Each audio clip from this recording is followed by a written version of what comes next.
Most of you watching this are already self-aware. You understand your patterns and you know where they come from. You read the books, you've done the work. So why is it that your behavior still collapses under pressure? It's because it's not a self-awareness problem, but an outsourced authority issue. If this resonates with you, this video is for you. Self-awareness has been massively oversold as the solution. And while it is extremely important, and I made a video about it in the past, there has to be a limit to how long you stay in that phase. Whether it's understanding yourself to heal more or to fix or to improve yourself, nothing will magically click until you decide to take ownership back, until you reclaim your self-authorship back. This is what will move the needle forward. Not if I understand myself more, or if I change more, or if I heal more or act differently. It's not about getting any more insight or waiting for something to click. Because the truth is that awareness doesn't command behavior. Self-authority does. The truth is that you are outsourcing your self-authority, meaning your decisions, reactions, and actions are being run by something outside your self-authorship. Maybe it's other people's reactions, maybe it's emotional states, fear of consequences, internalized voices, or old survival rules, etc. The thing that we often don't want to face is that we can be extremely self-aware and still not be in charge. We hide behind the illusion that we are in control, when actually something outside of us is running us. It's important to constantly question how much we delegate our self-authorship to outside sources, whether external, physical, or biological. It can be someone, old habits, internal thoughts, or emotion. For example, outsourced authority could look like knowing exactly what to say, but still not saying it by fear or by habit. It can also look like freezing or over-explaining when challenged. Or another example is feeling in power only when activated, or emotionally active, intense, or in control. And in all these situations, that doesn't mean you lack insight. It just means that authority is being outsourced in moments of pressure.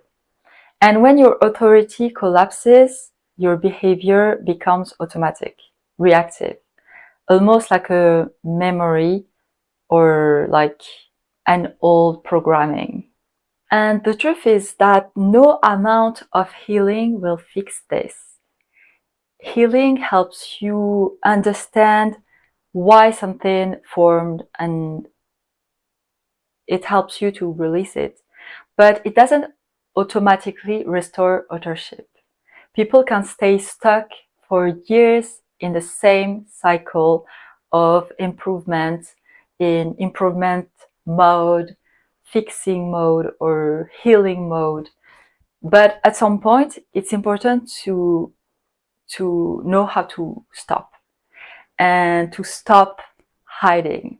Because if authority isn't restored, then healing is just another excuse or just another way to cope or to escape. This only leads to more reflection, more processing, more explaining, more learning, more justifying, or just more waiting. And At that point, it's time to just say enough. Because at some point, the question stops being, why did this happen? And it moves to, who is in charge right now? Am I the active driver of my own car or the passive passenger? Now, I talk a lot about authority, but when I say authority, I don't mean dominance or suppression or control. What I truly mean by authority is to try to find the balance. Most people travel between these two extremes of, you can imagine a kind of scale. Control is power. I need control. I need to control. I need to control everything, or I don't feel in power. Or on the other side, that would be, I don't have any control. I need to stay passive. But self-authority isn't one or the other. It's not the extremes of this scale. It's the ability to choose without needing permission from your internal reactions. It's not reactive. It's not led by your reactions. It's not just insight. It's not just regulation. It's what happens when behavior answers to you, not just to the situation. And usually when it's reactive or automatic, then it's not self-authority. If this speaks to you, then you don't need more insight. You need self-authority restored where it collapses. I've been working on something to guide you through that, which I called Return to Self-Authority. It's a 6-week group container focused on identifying what's actually running your behavior and dismantling it at the authority level. It's not motivation. It's not about fixing you. If you're done understanding yourself and ready to be in charge, the link is on the description or in my bio. See you.